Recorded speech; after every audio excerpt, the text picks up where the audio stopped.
You're listening to the Swap Society podcast, and I'm your host, Nicole Robertson. I interview thought leaders and change makers who are working to create a more sustainable and equitable world through fashion, art, and activism. Join us for a dose of climate optimism as we envision a brighter future. Hey everyone, welcome to the Swap Society podcast. Today I'm talking with Belinda Lau. Belinda is the founder of Opus Events, a sustainable event company here in the Los Angeles area. Welcome to the show, Belinda. Thank you for having me. I'm so excited to be here. So where are you talking to us from today, and where are you from originally? So I'm based here in Los Angeles and born and raised actually, but I actually got my event start on the East Coast in Baltimore. So did you move out there for school? What got you to the East Coast? Yeah, so this is kind of a funny little tangent, but I actually went out there for music school. I went out there for grad school, got a master's of music. I was actually a professional opera singer in a past life. Wow. So when I was getting out there in the world and doing auditions and kind of hustling, the thought crossed my mind of, well, what if music doesn't pan out? What else am I going to do with my life? And so I was doing a lot of stage work at the time too. I was doing like stage managing, costumes, wigs, makeup, all of that kind of stuff. And, already I had a master's of music. So I was like, I'm overqualified for so many entry level jobs at this point. I was like, what else can I do? I was like, production work, events, weddings, they're totally super similar. High pressure. It's all about the kind of spectacle aspect of it too. And so that's when I got involved in events. That's so cool. Do you still sing? I do. Right now, I just do it for fun. I sing in a community choir with Pasadena Chorale, and that's really rewarding. That's amazing. So I'm a singer, not an opera singer. I'm more of like a jazz singer, but a lot of Swap Society members are singers as well. We have an opera singer, Maria Lopez, who was actually on the podcast because she's also a spiritual advisor. She's very spiritual, and she wanted to talk about the spirituality of secondhand clothing, which I thought was so interesting, but also an opera singer. Yeah, lots of entertainers, actors. I don't know, maybe there's something about us artsy types that we're really drawn to sustainability. I find that a lot of us are artists. I think at the heart of sustainability is spirituality. Like, it's all about connecting with people when it really comes down to it, and really understanding like that energetic connection. There's a spirituality behind it. So that all makes a lot of sense to me. What do you do to make your events sustainable? What is a sustainable event? Yeah. I think in contrast, what I'd like to share is why the idea of sustainable events even like came to fruition and why I decided to start my company. So when I got involved in weddings and events, it was more high-end luxury events, and that was back in Baltimore. And in Baltimore, it's a little bit more southern, so you have kind of more elaborate traditional weddings. And so when I left Baltimore to come back to LA, I actually wasn't sure that I was going to continue with events or go back into music. And I kind of got sucked back into events. And events in LA is it's a whole different beast. Like, we all of a sudden we have like celebrity events, we have large like charities, mitzvahs here are insanity. It's the budget, production level, it's just all amped up here. So I was freelancing at the time. I was helping some other planners, and specifically this moment for me was I was helping with this mitzvah that the budget was like over 600 grand for this. I know, it's insane. Wow. They basically did a buyout of the Beverly Hills Hotel. It was a whole different scale. And in particular, what I was in charge of for this event was the swag bags for the kids. And so we had this system where we had iPads set up kids could go up to the iPad, they could select items that went into their swag bag at the end of the night and then pick it out. And then on the back end, what was a part of that process was we had a whole ballroom full of items and then staff who were filling these swag bags. Now, like a little bit of like the logistics behind that, you have to have so much overstock for something like that to happen. So, what happened at the end of the night is we had a lot of extra items. I mean, I'm talking about random things like live goldfish in fish bowls, like just random things filled up in this ballroom. I know it's nuts. But there was no plan for what was being done with these items. There was no plan for donations. There was no plan for who was going to take these items. And the planner at that time literally scrambled around and just asked staff of the hotel, do you want to take some of the stuff? And we were trying to give it away. And in my mind, the planner part of me was like, how was there no forethought for the waste and any sort of surplus that was happening at the end of the night?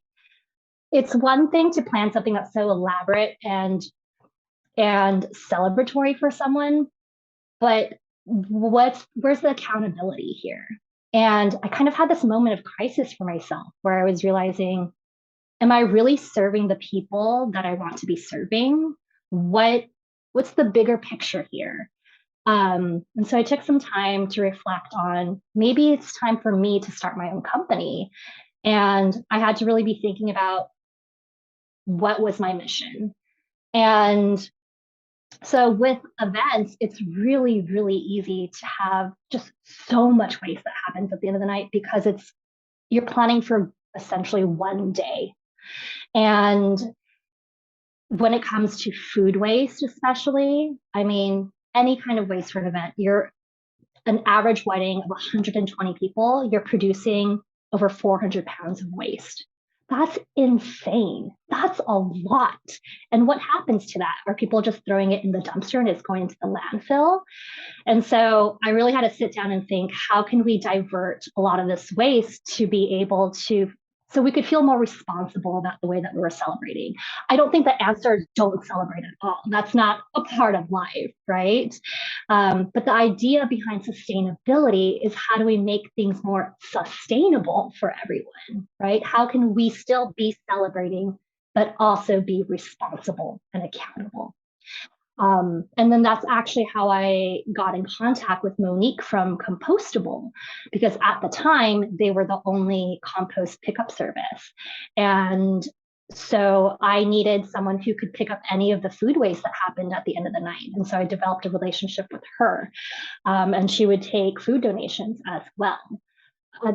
That was a huge part of what was happening on the sustainable end for events. And then I started working with sustainable florists who were growing locally, who were more responsible about the sourcing of their florals. A lot of wedding flowers, what couples don't really realize is a lot of those flowers are not grown locally. They're flown in from South America or Europe. That obviously has a large carbon footprint right there. And so if we're staying seasonally and staying locally, then we're automatically becoming more sustainable. And then if we're thinking about the processing that happens with flowers too, this is getting like so nerdy right here, but we're thinking about the processing with flowers. Oftentimes if you see something that's like very Pinterestable or Instagrammable, a lot of the times those flowers are dyed or sprayed or processed, bleached in some way. You can't compost that kind of stuff. You have to throw it away because there's so many harsh chemicals in it. So I'm really big on making sure that the flowers stay as natural as possible so we can throw it in the compost afterwards or have people take it home or donate them afterwards. And then floral foam too, which is something that a lot of florists use, is just microplastics, and it actually causes cancer if you work with it too. So that's a big no-no for me. What's the alternative to the foam? What do florists do that don't use that? Yeah, I've seen florists start using chicken wire a lot to hold their arrangements. Hmm. pretty much like anything that's reusable. I know a florist who actually reuses all the rubber bands that she has too. So there's lots of alternatives. There are definitely a few florists out there who now offer classes too that are like floral foam free arrangements. So yeah. I love that you're thinking about all of these different pieces of the event, what's happened to the items before they get there, what happens to them afterwards. And I think that there are so many moving parts, and absolutely we still want to celebrate. Celebrations are part of what makes life so enjoyable. Well, unless you're a total introvert, but I love a good party or an event. Yeah. And so I think that just, yeah, being more mindful, thinking about the ways that you can be more sustainable. Do you find that people are coming to you because that's your niche, that you're that sustainable event person? Or do you find that you have to sometimes convince people to do things differently? I I don't think my job is to convince anyone. I think that if you're committed to having a celebration that is sustainable, we're going to find our way to each other. And maybe that's like the spiritual woo woo part of me. But um, so like the idea of planning more mindfully and planning more intentionally really is a thorough line for how I operate with my business as well. And so I'm here to guide couples and to help them create a vision that is more sustainable. But I'm not here to convince anyone or fight with anyone of, hey, we need to go with a more sustainable option. I don't think that's really my job. What I really want to do is if someone is coming to me and they're like, hey, I don't know how to plan an event or a wedding of this scale, but I also want to do it responsibly and I don't know how to do any of that, then I'm here as a resource for them. And it does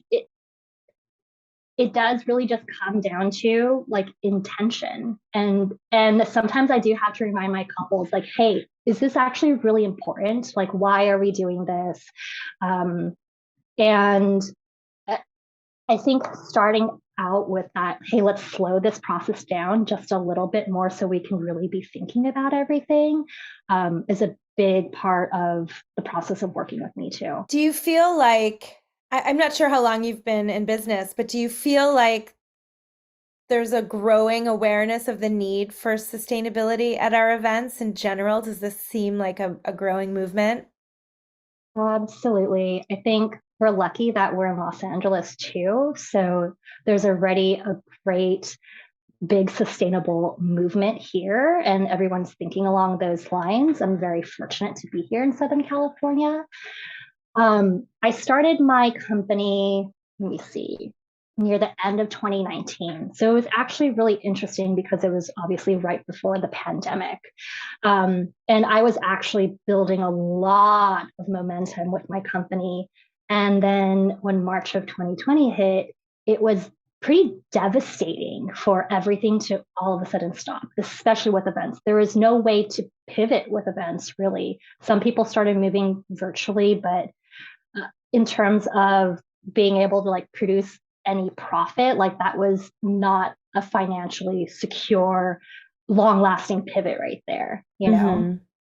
What I started doing at that time was actually elopements, and that's something that I continue to do. I really, really love elopements because what it gave me was an opportunity to work to still go along the same mindset of we want to celebrate mindfully and intentionally. And all of a sudden I was working with just couples and helping them create a beautiful vision, whether it was like a pop-up in Joshua Tree or a pop-up in Malibu, and still get beautiful photos. And it was just about them. And I found a lot of fulfillment in that. Other than elopements during the pandemic, I wasn't doing any large scale events and I wasn't promoting because I didn't feel like it was responsible for me to be promoting full scale weddings. And I actually, along the lines of spirituality, I actually became a certified astrologer and was thinking about leaving Opus to pursue that and to just do like natal chart reading. I was like, I even going to do? So this year in particular, 2022 has been really interesting because I've seen such a growth in my company and moving back towards opening my books to plan large scale sustainable weddings has been amazing. I've had amazing couples reach out to me. The only reason why I decided to come back to it was I actually was turning away clients for full weddings because after just doing so much astrology and just connecting with people one-on-one, I was like, do I even want to do this work? It's incredibly stressful. It's huge production. I'm managing a lot of people, and I wasn't even sure. But when I would take consultations with couples who were like, maybe we could just like talk, have a face-to-face. And then I was starting to make exceptions for certain couples because I'd be like, we're really aligned. I really enjoy talking with you. I want to do this. And eventually I was like, I'm continuing to make exceptions. I need to just open up my books and just decide after a consultation if I'd like to take on a client or not. So the growth of interest in sustainable events is actually what pulled me back in. So I've taken it upon me as this is a mission for me. This is what I am putting back into the world. This is how I'm helping people right here. I have experience and skills in planning events, planning sustainably, and this is how I'd like to give back to the community. So, yeah. Speaking of that, let's talk about the upcoming Farm Day with Compostable LA. Tell us everything. Yeah. So I mentioned Monique from Compostable a while ago. So her and I connected way back in 2019. And I was just using her for food waste pickup, but her and I have never planned any events or anything together. And then earlier this year, I actually went to one of their farm days, the one back in April. And it was great. I thought, this is amazing. She's bringing together people of the community. They're having compost education. People were dropping off donations for clothing and e-waste. And I thought, I want to get involved in this. I miss the community aspect of event planning, especially at that time. I was strictly doing events too. So I missed bringing so many people together. And so her and I started talking about what could we do if we had more support for these events. Mm-hmm. And so I decided, hey, Mo, I want to donate my time for this. This is what you're doing for the community is so much bigger, and I want to help you expand that. So when they first started the farm days, it was open just to their members, their subscribers, and then they eventually opened it to the public. And so what I'm doing now is I'm just helping to have it a little bit more organized, coordinate it a little bit, and bring a little bit more vendors involved.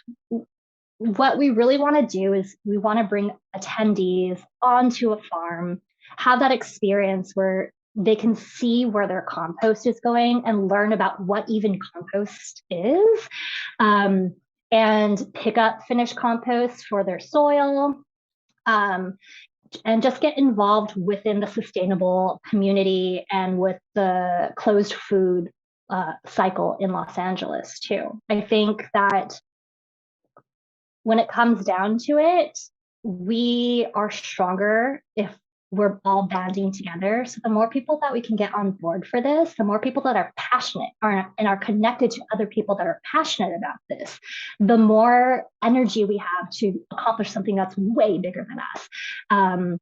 So that's the primary goal of this event. It's like, hey, let's bring all these people together, be on a farm, learn about compost, and the vendors too. We want to support the vendors who are doing things within the community, and have a level of visibility for them too. It's so great. I can't wait to bring the kids. And, Monique said there would be chickens. There's chickens, there are ducks. I don't know what other animals are on their farm. It's great. We're going to have a little sanctuary space too. And a colleague is doing tarot readings. So if anyone wants a tarot reading, they can do that. We have a screen printer who designed a logo for us. If you want to bring a shirt and get that screen printed on there, you can. You can purchase a shirt there too. We have a local honey vendor. a wreath making workshop as well, just in time for the holidays. Golden Heron, who will be leading that workshop. They grow their own flowers and they work on a local flower farm here in Los Angeles.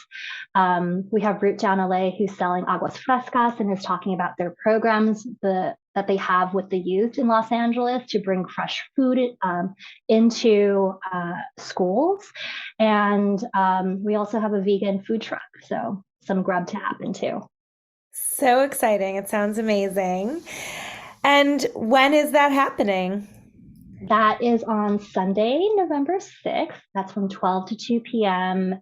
over at Cottonwood Urban Farm. That's in Panorama City. Great. So if you're in the LA area, definitely check it out if you're listening to this in time. So I always love a good fashion love story. Speaking of which, this is so fabulous. I love what's going on here. Aw, But thank you. do you have a favorite piece in your closet? And what is it? What do you love about it? So I'm one of those people, I get sick of my clothes. So like things turn over really quickly for me. So I don't really ever I might have a favorite for like a couple weeks and then it'll just like get turned over.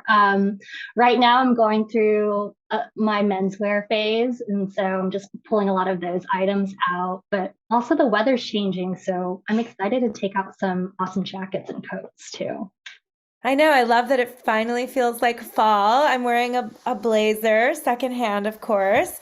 Um, but yeah, it's jacket weather, and this is wool and it's warm. I feel kind of cozy. I love it. You look so good. Thanks. I'm assuming you think about sustainability and a lot of different aspects of your life. What are the main ways that you focus on sustainability in your life? Um, so I have a little worm compost at home, which is nice. So I'll throw any food scraps over in there. And sometimes it's really cute. I'll open them up and I'll say hi to them and they're like my little friends. Really just being really mindful about the amount of plastic, single-use plastic that I bring in and that I purchase. Little things here and there. I also thrift. This is thrifted. This I took from a previous partner. Just trying not to buy new as much as possible. Yeah. That's so great. There's so much cool stuff out there. You really don't need to buy brand new stuff. Obviously a few categories here and there if you really need something and you can't find what you need secondhand. But generally speaking, especially, you mentioned that you love mixing up your wardrobe. I also love mixing up my wardrobe and I wear all different types of styles of stuff. And I don't know, it's so mood based. Like, how am I feeling Totally. that Yeah. day or that month or that year? Am I going through whatever? And so I think that for me, when I realized how polluting the fashion industry was, and of course, all of the human rights abuses, and just, I didn't want to support that industry, but I love getting dressed. I love expressing myself through clothes. And so that's why I started Swap Society, because I wanted to be able to mix up my wardrobe and not feel guilty about it. Yeah. And I figured there were other people out there that felt the same. Yeah, absolutely. I love clothing swaps. It's a great way just to find some new, fresh pieces and feel good about it. And I have some friends who have some really cool clothes too, and we would host like just little clothing swaps within our friend group, and it was always super awesome. But yeah, I'm totally the same way. Like my clothes dictate how I feel dictate what I wear. Like it goes back and forth. And if I want to change my mood, I'm going to change my outfit. Sometimes I'll change it once or twice a day. I'm one of those people, I come home, I need to take off what I'm wearing immediately. Like I just need to shed what I was wearing out there and just figure out something else. And it's such a big part of identity. I mean, I mentioned that right now I'm going through a phase of like menswear and whatnot, but even playing with like gender identity and all of that too, and like mixing things up, how people perceive you, like it's such a huge part of what you're showing out into the world. Absolutely. And that's, that's the part of fashion that I think we can absolutely hang on to, even if we want to be more sustainable, is that fun, expressive part. And I would argue that thrifting, swapping, getting things secondhand, sharing with your community, I think that that also leads to more creativity in Yeah. and how you dress. You might be more likely to try something totally different if you're swapping. I know that it's made me more adventurous, and or thrifting, it's like if you're not spending a ton of money on it, you'll take that risk, and then if you wear it and you didn't love how you felt wearing it, or it was just for that one moment, you don't have to feel bad about passing it on to its next owner. Completely. I have friends who are giving me things all the time, like, hey, Belinda, is this your style? Do you want to try it on? And I'll do the same thing with them. And it's super awesome. And it really makes me think also how I used to shop, like way back in the day, and how, big fast fashion used to be. I mean, it still is in lots of ways too. Um, but I never used to be into thrifting because my old mindset was like, ew, someone else wore it. Like, but once people started giving me things and really cool, unique, special items that I could tell was sentimental to them, like Mm-hmm.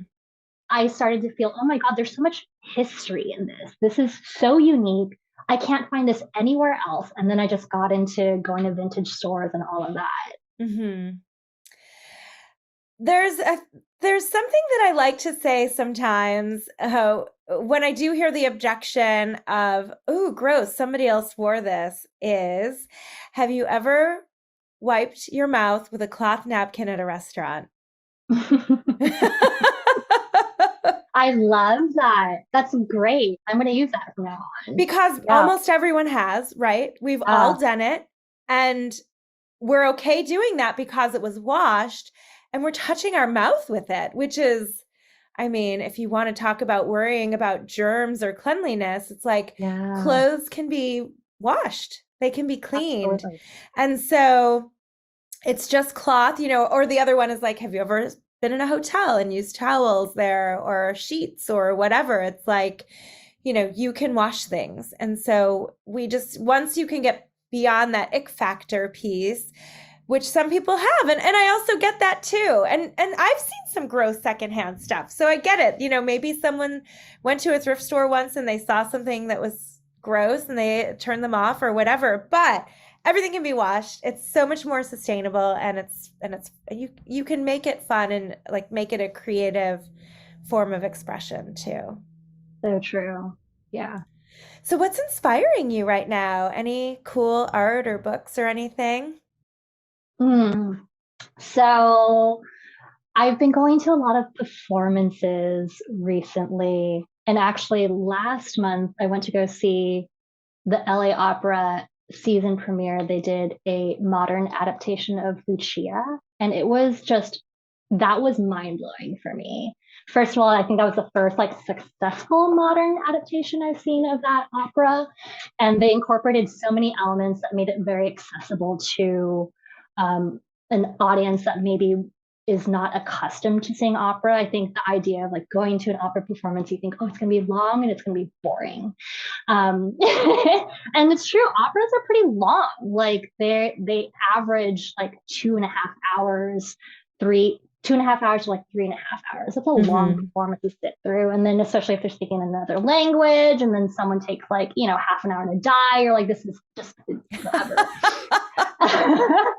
But they did a great job. They had a revolving stage. So like the set was constantly changing, and that kept your interest. They had a screen where they had a live camera who was shooting footage at the same time. So there was a lot of visual interest. Plus, it was a modern adaptation, so it just felt a little bit more relevant. And also, I don't know if you're familiar with the opera Lucia. I mean, it's a bloody, murderous like opera, and so it made it very exciting, like getting ready for the spooky season. I'm like, oh yes, this is so good. So that was really inspiring. I think any sort of like theater is great for me because I'm thinking about the experience and the immersive experience of it. And that oftentimes is fueling how I'm thinking about events and how I'm creating an experience, a 3D world for someone too. Hmm. I love it. It sounds so great. Thank you for sharing that. All Yeah. right, so let's talk climate anxiety for a moment. Oh, all right. Yeah. Yeah. Um, gosh. I mean, I don't know if you saw that article recently in the New York Times, but the United Nations has put out yet another report just sounding the alarm again. Hey, we're totally missing our targets. Almost no one is meeting their Paris Accord agreements. I mean, I see something like that. I feel like that type of news is constantly coming out, just, looking at what's going on in the world. And I feel it. I feel the stress of that. I'm assuming you do as well. How do you deal with that? But also, what's keeping you feeling optimistic as well? Because I always like to, I know it's kind of like a really depressing question. Um, but I think that, hearing the type of work that people like yourself are doing is really inspiring and uplifting and makes me feel optimistic. But what is making you feel optimistic and in this moment? Yeah. I mean, I think that this is a great question to pose everyone and everyone who's involved in sort of more like mission oriented work. I think we're having to think about our mental health a lot and how we're coping with a lot of the news that's coming our way, things that feel very catastrophic in lots of ways. And actually, when you threw this question over to me a few days ago, this quote came to mind. I stumbled upon this quote after Roe v. Wade was overturned because that was so devastating. And I was searching for a sense of like optimism and inspiration because everything felt so heavy. So if it's okay, I'd love to share this quote with you. Please, yes, I would love for you to. Okay, so the quote is: the essence of optimism is that it takes no account of the present, but it is a source of inspiration, of vitality and hope where others have resigned. It enables one to hold their head high, to claim the future for themselves, and not to abandon it to their enemy. And that's by Dietrich Bonhoeffer. And that quote really spoke to me because I think oftentimes we feel really guilty about having to integrate optimism when things feel really heavy or things feel really somber. And the truth is that optimism is so necessary in order to fuel us for this work. If we don't practice optimism as a discipline, then we're just going to be stuck in this dark hole all the time, and all of this news is really just going to weigh very heavily on us. So for me personally, what helps me practice optimism and what helps me feel inspired to continue my work is really people and having conversations with people one on one, getting to know people, hearing what they're passionate about, hearing how we're creating connection. And that for me fuels me and that inspires me. So even with this upcoming farm day, what's exciting for me is bringing these people together and this network and this community and even this conversation that we're having. We're connecting one on one and we're sharing this with everyone. Like this, all it boils down to is people and connection. And that's really what just gives me that fire. Mm-hmm. Community, we need it, right? We're a communal species and we can come together to support one another, but also to effectuate change together. Absolutely. And I think when things on the large scale feel so daunting, it's I think it's a nice practice to just refocus on what's happening locally and what's happening on the ground level and what can we actually do that's going to be helpful. The truth is it's not going to be one single person that's going to change the climate. It's going to be a bunch of people, so many people doing things together. And so if you're doing one little thing and that's all you can do, that's completely fine. And then you working with one other person, that's completely fine. And it starts right there. It starts local. I love it. How can people sign up? Do people have to sign up to come to the event, or do they just show up to Cottonwood Farms? So we have an Eventbrite link right now. It's a free event, but we're just asking for everyone to RSVP just so we know a general head count. And so that link is up on my social, on Opus Events Co., and also on Compostable social. And you know what? If you end up just showing up, you can do that too. We'll just get you signed in, and that's not a problem. Also, we're not going to turn away anyone. And so you mentioned your Instagram handle. How else can people get in touch with you? Do you also have a website? I do. It is opusevents.co, and there's a contact form there if you'd like to schedule an inquiry call with me. So exciting. I love a good event. It's so fun to hear all of the different things that you're thinking about for that. And I can't wait to meet you in person and see you at the farm day. And thank you so much for sharing your insight and your story, and just your energy about all of this is really beautiful. And I hope you have a great rest of your day. Aw, thank you so much for having me, Nicole. I really enjoyed this conversation. Me too. Bye. Thank you for listening to the Swap Society podcast. Swap Society is an online clothing swap for women and kids that makes it easy and affordable to mix up your wardrobe sustainably. We're a growing community of women across the USA who are creating positive change by swapping our clothes and slowing down our fashion consumption. We would love to swap with you. If you're interested in joining, you can sign up at our website. Learn more at www.swapsociety.co. That's swapsociety.co. You can find the show notes for each episode on our website.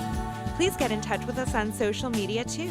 We're on Instagram, TikTok, Pinterest, and YouTube for the video version of this podcast at Swap Society. Music is by Joel Korolitz and yours truly. I hope you've enjoyed the show. Please help us spread the word by subscribing, leaving a rating and review, sharing on social media, or simply telling a friend. We really appreciate your support. Have a wonderful day, and remember to swap before you shop.